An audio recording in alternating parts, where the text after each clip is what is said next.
Samantala, lighting rally ng ilan sa mga nagsitapos o graduating students ng Bicol University. Noon siya may matapos napigilan ng mga kadete ng ROTC unit ng BU. Kabataan Party List Bicol spokesperson nanawagan na huwag na sanang maulit ang insidente. Ang detalye ng balita, Chris De Jesus.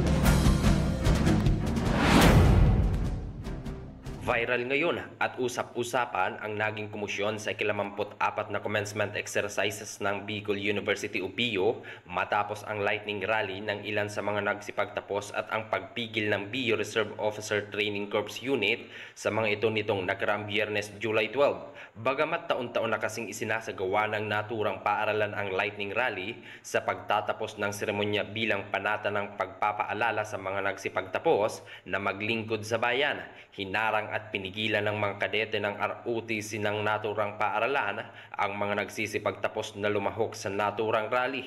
Sa naging Facebook post, sinabi ni Kabataan Party List Bicol spokesperson at student activist na si Danny De Jesus, hinarang at sapilitin umanong pinigilan ng mga kadete ng ROTC ang kanilang rally.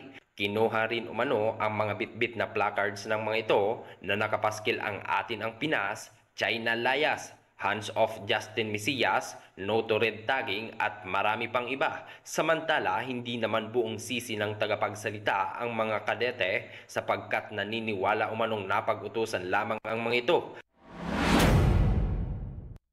Kalakip nito, nagpaabot naman ang pasasalamat si De Jesus sa tulong ng ilang mga espesyalis ng institusyon kasabay ng panawagan nito na mabigyan ng kaukulang aksyon ang paghaharang upang hindi na maulit pa ang pangyayari.